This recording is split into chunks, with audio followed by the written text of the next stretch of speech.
Alors, comme toujours, quand on étudie le dossier d'un patient, il ne faut pas se lancer sur le bilan. Il faut déjà se poser des questions cliniques. Les questions cliniques, elles se résument en deux axes, un axe de temps et un axe d'espace. Alors, le temps, c'est l'histoire du malade. Et l'espace, c'est au niveau des 5 grands pôles organiques, quels sont ceux qui paraissent souffrir sur un plan clinique. Alors, il s'agit d'une ex-directrice d'école à la retraite, en sachant que les enseignants, c'est des gens qui sont assez compliqués à gérer, puisqu'ils veulent tout comprendre, ils veulent tout savoir. Elle est seule, elle a 3 enfants, elle a un ami, mais qu'elle voit que de temps en temps. On peut la définir comme émotive, sensible, angoissée. Et en fait, elle vient parce qu'elle est fatiguée, irritable et qu'elle a des crises de boulimie. Elle n'a pas d'antécédent personnel ni de traitement allopathique. Et sa maman a un diabète gras. Alors, qu'est-ce qu'on voit sur la fiche des symptômes? Alors, elle a bien marqué en effet boulimie. Elle a marqué épisode de diarrhée, ça c'est intéressant.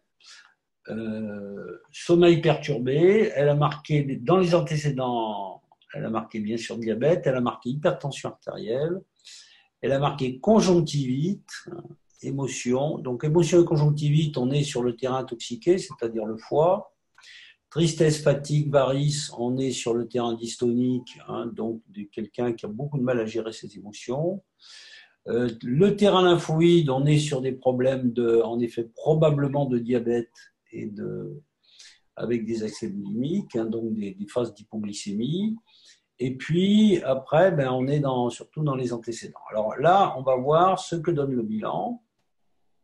Alors d'abord, on va voir le rapport poids-taille. On voit qu'elle fait 1,61 m pour 84 kg, donc un IMC de 32.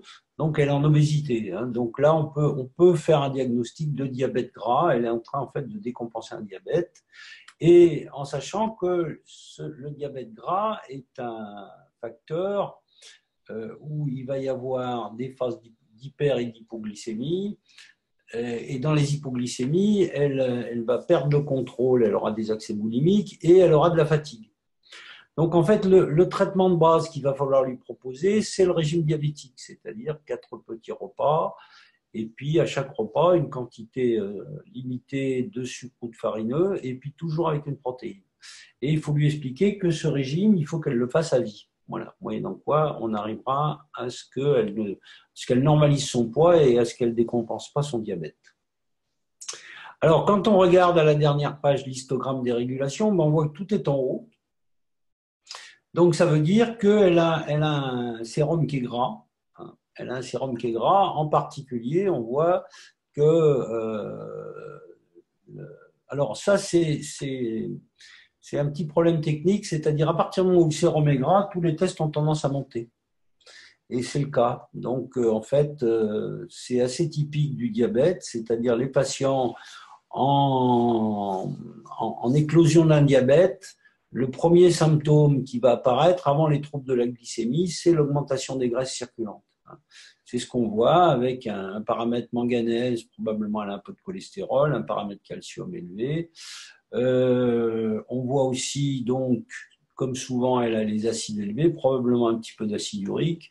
Au Rhum, elle était directrice de crèche, donc elle doit avoir un caractère compliqué. Alors, le bon élément quand même à voir, c'est que les globulines sont normales. Donc actuellement, il n'y a pas vraiment de souffrance tissulaire. Donc c'est intéressant de voir ça. Voilà, donc en fait, c'est un cas où on ne va pas se focaliser sur chaque paramètre, on ne va pas étudier la signification de chaque paramètre, on va essayer de comprendre à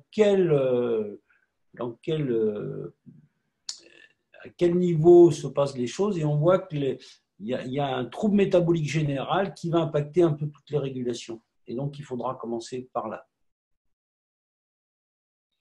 Alors, quand on regarde les conseils, alors on va regarder d'abord, bien sûr, le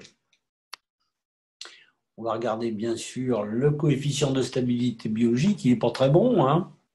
Ceci dit, ce n'est pas très grave parce qu'il n'y a pas de stress oxydatif, donc il n'y a pas de souffrance d'organes vrais.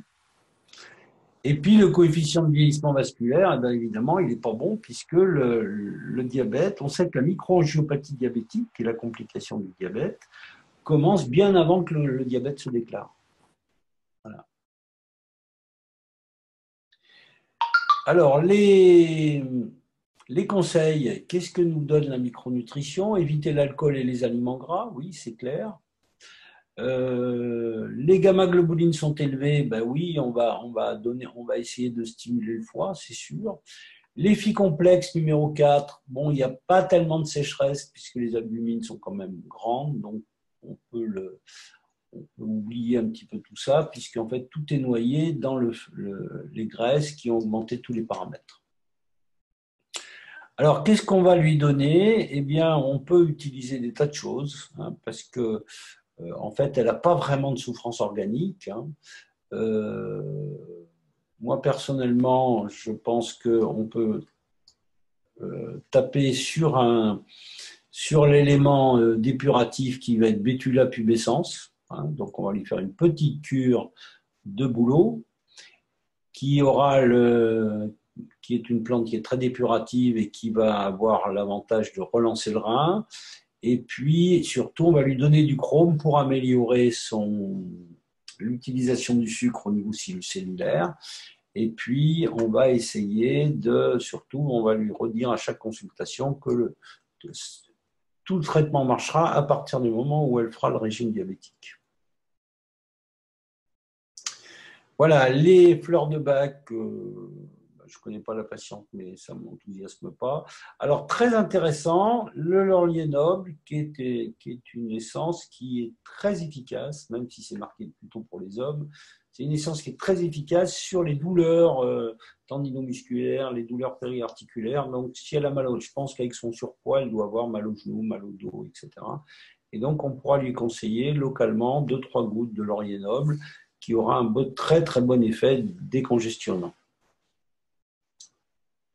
Voilà, donc bilan qui va permettre surtout de faire un diagnostic de troubles métaboliques majeurs.